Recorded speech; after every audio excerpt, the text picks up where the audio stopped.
So the first issue that I came up with in the evidence-based management model for this case study is that it takes doctors more time to input medical records into the electronic system than it does with the paper system, which can take time away from their patients.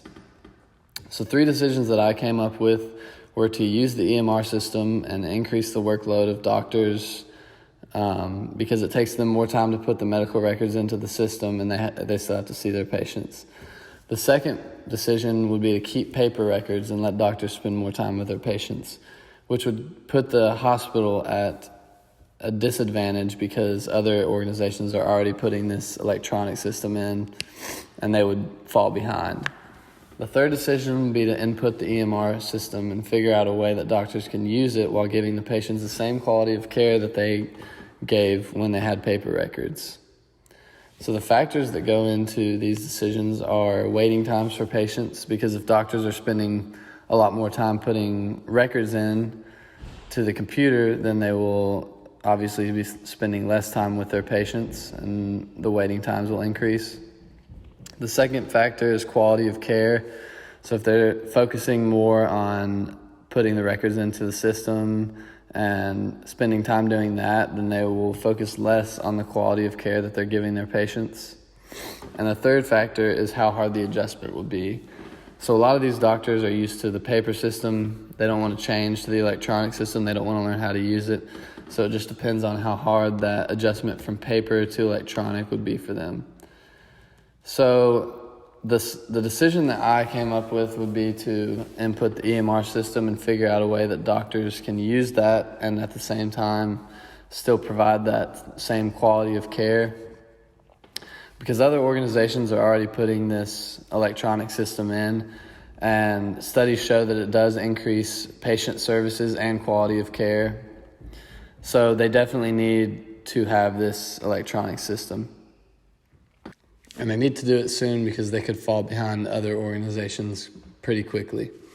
So Dr. Johnson has received a lot of backlash for wanting to input this EMR system, but his job as the CEO is to think about the long-term success of the company. So if they get this EMR system in, they will be more successful in the long term. And I know all these physicians are thinking about the short term and their daily aspects of their jobs, but in the long term, this EMR system is going to be better for the hospital. So the second issue in the evidence-based management model that I came up with is a pretty big one, and it's the resistance from leaders and physicians in the organization to putting the EMR system in. And there's a lot of people that don't want the EMR system because they like how they like doing work the old-fashioned way. They like how they've always done their job, and they don't want to go through a big change like the electronic medical record system. So the 3 decisions that I came up with are to input the electronic medical record system in without regard for the opinions of other leaders in the company. The second decision would be to discuss the pros and cons with leaders and determine how we can implement the EMR system while keeping physicians and other healthcare workers happy. And then the third decision is to not implement the EMR system at all and risk falling behind other healthcare providers. So some of the factors that go into these decisions are employee satisfaction, because Dr. Johnson wants to make his employees happy and he wants them to like their jobs, but if they are so resistant to this big change, then they're not going to be satisfied and they can end up quitting. And the second factor, like the first issue, is how hard this adjustment will be for physicians and other healthcare workers in the organization. So Dr. Johnson has to implement this EMR system if he wants his organization to stay ahead. And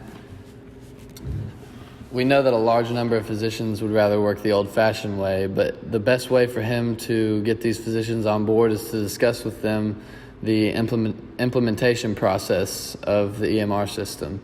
So he needs to figure out an easy way for these doctors and physicians to be able to learn how to use the electronic system while they can still be giving the same quality of care and doing their job how they used to be doing it. So this is not going to be a successful change if not everybody is on board and ready to learn how to use this new electronic system.